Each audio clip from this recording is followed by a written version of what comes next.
What is up, everyone? Welcome back to the channel. Today I want to talk about a very intriguing MacBook that doesn't even exist. Thanks to Luke Miani. I think it's Luke Miani. I hope I'm saying it right. Whenever I see his name, I just picture Luke Miami, and I picture him as like a cool MacBook party guy. That makes no sense, but that's what I picture in my head. But that dude, I like his channel. Check him out, please, if you haven't already, which you have. Come on, let's be real. But that guy makes me want to buy a MacBook that doesn't even exist. That is the 12-inch MacBook with Apple silicone in it, of course. You see, watching his videos reminded me that that MacBook exists, because I had totally forgotten that that MacBook exists. And I clearly remember walking into the Apple store and I just wanted to see what they had. I wasn't really following tech super hard. I like casual. I was kind of a Samsung fanboy, to be honest with you. But this was me just kind of, trying to take a peek into the dark side. Well, I guess it depends whatever. I walked into the Apple store and I wanted Peter Piper picked up what?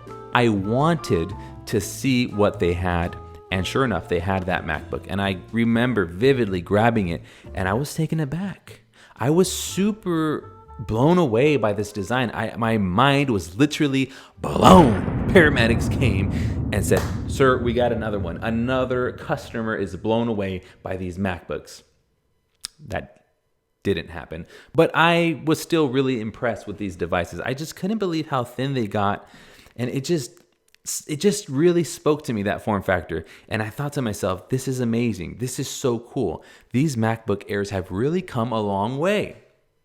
Then I was really confused when I saw that the MacBook Airs were actually to the left and they were less impressive than the actual MacBooks. I was confused, then I left. But yeah, I forgot these things existed. I guess I kind of figured that form factor was still around. I was just less blown away by it because I got used to them, seeing them, but that's not the case. They discontinued them in 2017 or 18, something like that. I don't know, but they're not around. There's no current MacBook that's that small. So it doesn't exist, but I am really excited for it to come because, well, let me tell you a story. You see, back in my day, Chromebooks were a new concept, and all the people in the land were super skeptical of them. But me, a Chromebook believer, took the plunge. Look, I knew what a Chromebook was. I thought they were pretty futuristic in the sense that they were a cloud-based, lightweight operating system that didn't take much hardware to run. I was really attracted to it. And when I saw this Samsung 11.6-inch Chromebook, I thought to myself, now there's a Chromebook as light as its OS. I was really interested in it, mostly because it looked like a MacBook Air. I know it has huge bezels around it, but so did the MacBook Air. Probably not the current MacBook Air, but the one at the whatever. There is a MacBook Air that kind of looks like that Chromebook, and that Chromebook was only $250, baby. So you know I got it. The thing is, though, that Chromebook was pretty terrible. Trackpad, bad. The screen, terrible. The build quality, awful. And the design wasn't that great either. There was this little hump by the hinge. The speakers were terrible. And to be honest, it didn't even feel that light considering how small the device was. But you know what? I love that device. I use that device all the time. I took it with me everywhere. I never hesitated to use it. I wrote so many essays, did so much homework, researched so many different things, and watched YouTube in between classes on that device all the time. Loved it. And that makes me think, well, why did I love that device even though it was pretty terrible at all those things, right? It wasn't terrible considering the price. It was only $250. Think about it. Apple Care for a MacBook costs $200, you know what I mean? So relative to the price. But I'm just saying, it wasn't the nicest laptop I've ever had because I was coming from I'm taking it back here.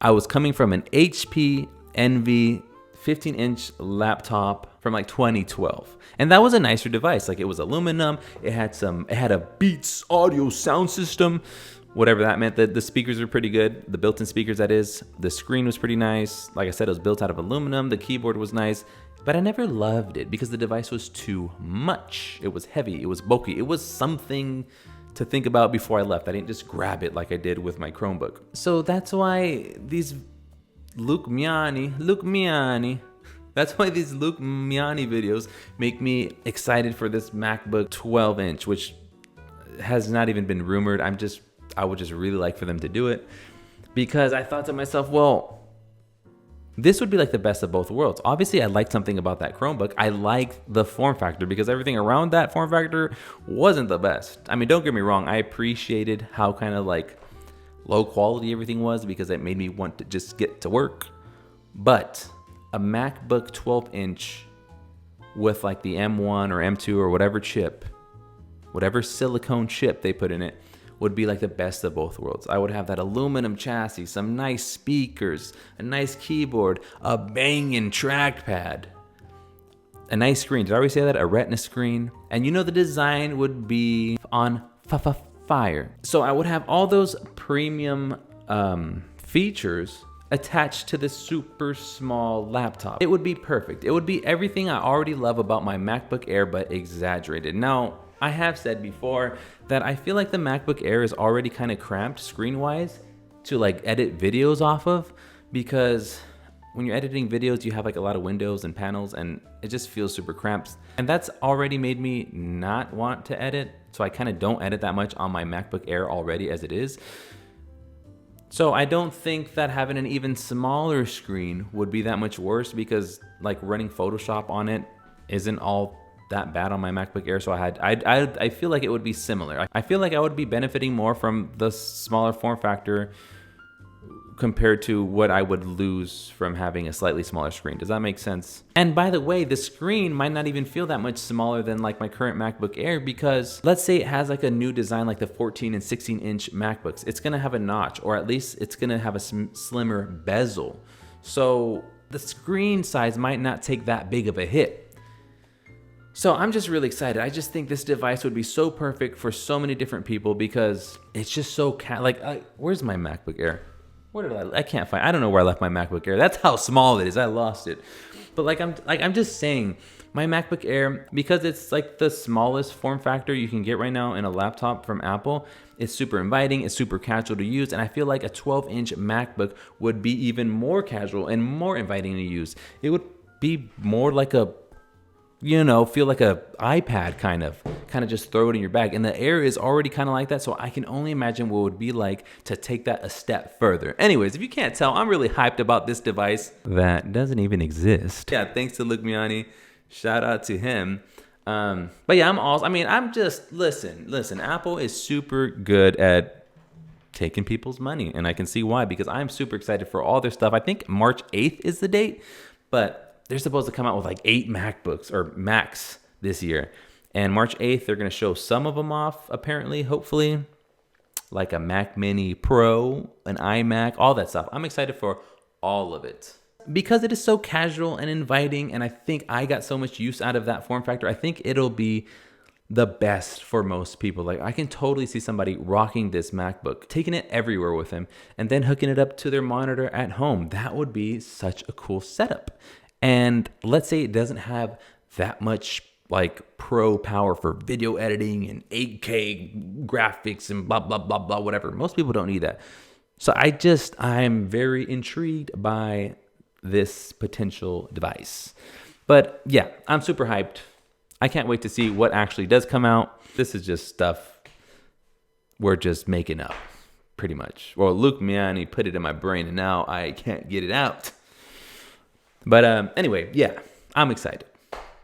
If you liked the video, don't forget to like it. If you want to see more, or if you want to hear more of my thoughts, please subscribe to the video. No, subscribe to my channel. And if you want to help support the channel, I should have an Amazon link in the description down below. You can click on it. It'll take you to a product, but you don't have to buy that product. You can buy whatever you want. Just search it in the search bar and treat yourself, because you know what? You deserve it. You may think I don't know you, person behind this screen, but I know you very well. And you deserve it. You deserve it. Anyway, that's it. I'll catch you in the next one. Peace out.